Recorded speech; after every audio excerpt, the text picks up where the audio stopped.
Welcome to Economics in Easy Way. Students, our today's topic is foreign exchange rate. Today we will start new chapter, that is chapter 11, foreign exchange rate. तो आइए start करते हैं. Foreign exchange rate क्या होता है? Foreign exchange, सबसे पहले foreign exchange and foreign exchange rate both are different concept. ठीक है, तो देखते हैं फॉरेन एक्सचेंज क्या होता है. Foreign exchange means foreign currency. Foreign currency मतलब जैसे फॉर एग्जांपल डॉलर हुआ, means the currency of any country accept domestic country और इंडियन रुपी. मतलब इंडियन रुपीज को छोड़ के कोई भी करेंसी ले लो तो वो क्या हो जाएगी? Foreign exchange. तो फॉरेन एक्सचेंज का मतलब simply foreign currency, dollar, pound जो भी है. ठीक है, तो ये हो गया अपना फॉरेन एक्सचेंज. अब देखते हैं foreign exchange rate. Foreign exchange rate क्या होता है? The rate at which domestic currency can be exchange for a foreign currency is known as foreign exchange rate. जिस रेट पे फॉरेन एक्सचेंज को हम कन्वर्ट करते हैं. ठीक है, the rate at which domestic currency can be exchange for a foreign currency, मतलब हमारी जो करेंसी है इंडियन करेंसी यानी कि इंडियन रुपीज को, उसको जिस रेट पे हम कन्वर्ट कराते हैं दूसरी अदर कंट्री की करेंसी में, उसको बोलते हैं foreign exchange rate. For example हमारी इंडियन रुपीज है, तो इंडियन रुपीज का अगर हमको डॉलर चाहिए तो आज की डेट में जो एक डॉलर की वैल्यू है इन टर्म्स ऑफ रुपीज वो है 75.52 रुपीज. ठीक है, यानी कि हमको अगर एक डॉलर चाहिए तो हमको 75.52 रुपीज देने पड़ेंगे. तो ये क्या है? इसका एक्सचेंज रेट है कि हमको एक डॉलर चाहिए तो 75 रुपीज देने पड़ेंगे. तो इसको बोलते हैं फॉरेन एक्सचेंज रेट. मतलब जिस रेट पे हम अपनी डोमेस्टिक करेंसी को फॉरेन करेंसी में एक्सचेंज कराते हैं, that is foreign exchange rate. ये आज का रेट है, चेंज होता रहता है. ठीक है, ये हर कोई जानना चाहता है कि ये रेट कैसे घटती बढ़ती है. तो इसके लिए दो मेजर्स हैं, flexible and fixed exchange rate. Flexible and fixed exchange rate. ठीक है, तो देखते हैं flexible and fixed exchange rate क्या होता है. सबसे पहले देखते हैं फ्लेक्सिबल. फ्लेक्सिबल का मतलब होता है जो चेंज होता रहता है, फ्लेक्सिबिलिटी जिसमें होती है, उसको बोलते हैं फ्लोटिंग रेट ऑफ एक्सचेंज. क्या बोलते हैं? Floating rate of exchange. It is the rate which is determined by the supply demand forces in the foreign exchange market. मतलब ये ऐसा रेट होता है जो डिटरमाइंड होता है सप्लाई डिमांड फोर्स से. मतलब मार्केट में उस करेंसी की क्या डिमांड है उसके अकॉर्डिंगली उसका जो रेट है वो डिटरमाइंड होता है. It is also called free exchange rate. इसको फ्री एक्सचेंज रेट भी बोलते हैं. ठीक है, अब देखते हैं the exchange rate at which demand for foreign exchange is equal to its supply is called par rate of exchange. ये इंपॉर्टेंट पॉइंट है, पार रेट ऑफ एक्सचेंज. ये भी क्वेश्चन आ सकता है, what is par rate of exchange.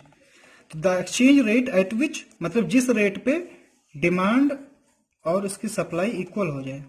The rate at which demand and supply of the foreign exchange is equal is called par rate of exchange या equilibrium rate of exchange. यानी कि equilibrium rate of exchange क्या है? ऐसा rate जिस पर demand और supply दोनों क्या हो जाए? इक्वल हो जाए, उसको बोलेंगे इक्विलिब्रियम रेट ऑफ एक्सचेंज और पार रेट ऑफ एक्सचेंज. ठीक है, तो ये सब इसमें जो है वो वैल्यू बेस्ड क्वेश्चंस भी आते हैं. तो इसका कॉन्सेप्ट को समझना बहुत ज़रूरी है क्योंकि ये थ्योरेटिकल पार्ट तो है बट इससे जो है कॉन्सेप्चुअल क्वेश्चंस आएंगे, वैल्यू बेस्ड क्वेश्चन आता है. ठीक है, तो कोई प्रॉब्लम नहीं है, जितना पढ़ा रहा उतना पढ़ ले तो 90+ कंफर्म है. अब देखते हैं demand for foreign exchange. Demand for foreign exchange मतलब इस की डिमांड कैसे होती है, फॉरेन एक्सचेंज की डिमांड क्या होती है और इसके डिमांड का कैसा रिलेशन है. तो देखते हैं डिमांड क्या होती है. Other things remaining constant. जैसे लॉ ऑफ डिमांड पढ़ा होगा क्लास 11th में, तो क्लास 11th में क्या पढ़ा था? लॉ ऑफ डिमांड में other things remaining constant there is an inverse relationship between price and demand. कि प्राइस और डिमांड में कैसा रिलेशन होता है? इनवर्स. अगर प्राइस इंक्रीज होती है तो डिमांड उसकी क्या होती है? डिक्रीज होती है. तो यहाँ पे क्या है? Other things remaining constant demand for foreign exchange is inversely का मतलब opposite, negative, related to the price of foreign exchange. मतलब other things remaining constant, demand for foreign exchange and price of foreign exchange inversely related है. Price यानी कि price of foreign exchange या इसको बोलेंगे rate of foreign exchange. ठीक है, both are same.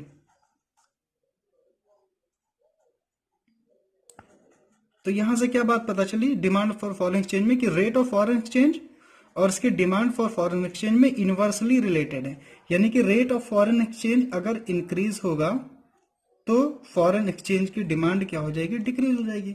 जैसे प्राइस डिमांड में हम पढ़े तो law of demand, price increase होती तो डिमांड डिक्रीज होती है। सेम कॉन्सेप्ट है, सेम चीज है। अगर रेट ऑफ एक्सचेंज इंक्रीज होगी तो उसकी जो डिमांड होगी वो डिक्रीज होगी। इसको हम डायग्राम के थ्रू समझते हैं। ये हमने बना लिया X axis Y axis. X axis पे शो करते हैं डिमांड फॉर फॉरेन एक्सचेंज की, उसकी फॉरेन एक्सचेंज की डिमांड क्या, और ये है rate of foreign exchange, rate of foreign exchange या फिर प्राइस ऑफ फॉरेन एक्सचेंज। ठीक है, रेट ऑफ फॉरेन एक्सचेंज या प्राइस ऑफ फॉरेन एक्सचेंज।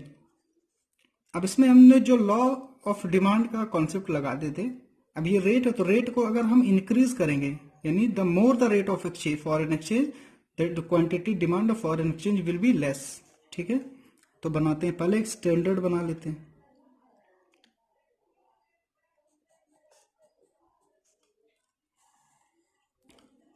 इसको मान लेते आर क्यू। ये क्या बना लिया हमने, डिमांड कर, कि ये डिमांड है। अगर रेट ऑफ एक्सचेंज आर है तो उसकी क्वांटिटी डिमांड कितनी है, क्यू है। यानी कि इस पॉइंट पे अगर रेट ऑफ एक्सचेंज इतना है, अगर हम इसको कोई पर्टिकुलर पॉइंट ₹70 मान लें, फॉर एग्जांपल ₹70, तो उसकी डिमांड इतनी है। हम इसको कुछ भी अज्यूम कर लेते हैं, 100 मान लेते हैं। अब देखिए, अगर हम इस रेट ऑफ फॉरेन एक्सचेंज को इंक्रीज कर देंगे, यानी कि अगर rate of foreign exchange increase होगा, रेट ऑफ फॉरेन एक्सचेंज अगर इंक्रीज होगा तो इसका इफेक्ट क्या आएगा कि उसकी डिमांड डिक्रीज हो जाएगी। यानी कि ये आर डैश हो जाएगा और ये क्यू डैश हो जाएगा। अगर इसको नंबर्स के टर्म्स में समझे कि ये 70 से इसकी वैल्यू बढ़ के 80 हो गई, तो ये कितनी हो जाएगी, 90 हो गई। कुछ भी ले सकते हैं, मतलब कि क्या हुआ, इसका मतलब क्या कहने का, कि जब rate of foreign exchange increase होगी तो उसकी जो डिमांड होगी वो डिक्रीज होगी। इसका डिमांड का मतलब यही है कि more the rate of foreign exchange less the demand of foreign exchange. Rate of foreign exchange ज्यादा होगी, इंक्रीज होगी, तो उसकी जो डिमांड होगी वो डिक्रीज होगी, and vice versa. And if the rate of foreign exchange decreases then the demand for foreign exchange increases. इसका यहाँ पे एक बात बताई हमने, यूनिवर्सली रिलेटेड का मतलब नेगेटिव रिलेशन। अब हमने यहाँ पे बताया कि अगर rate of foreign exchange increase होती है तो उसकी जो डिमांड होती है डिक्रीज होती है। अब इसका अपोजिट अगर हम बात करें, अगर rate of foreign exchange decrease होगी तो रेट ऑफ फॉरेन एक्सचेंज अगर डिक्रीज होगी तो डिमांड फॉर फॉरेन एक्सचेंज क्या होगी, इंक्रीज होगी। डिमांड फॉर फॉरेन एक्सचेंज फिर ये इधर जाती। अगर हम इसको इन्वर्सली कर लें, इसको आर कर दें और इसको आर कर दें, इसको आर डैश, तो फिर ये चेंज हो जाएगा, इंटरचेंज हो जाएगा, ये क्यू डैश। ठीक है, तो ये था अपना डिमांड फॉर फॉरेन एक्सचेंज। तो ये पूरा हम लोग डिस्कस कर रहे थे फ्लेक्सिबल रेट ऑफ एक्सचेंज। ये क्या था अपना फ्लेक्सिबल। ये फ्लेक्सिबल को फ्लोटिंग रेट ऑफ एक्सचेंज बोलते हैं। तो ये जो अपना हेडिंग, ये मेन हेडिंग होगा flexible and fix exchange rate, फिर मेन अपना हेडिंग होगा, ये भी हेडिंग ही है, फ्लोटिंग रेट ऑफ एक्सचेंज, या इसको बोलते हैं फ्लेक्सिबल रेट ऑफ एक्सचेंज। यानी कि ये जो पूरा हम लोग डिस्कस किए ये फ्लेक्सिबल एक्सचेंज रेट की है। नेक्स्ट वीडियो में हम लोग फिक्स एक्सचेंज रेट देखेंगे।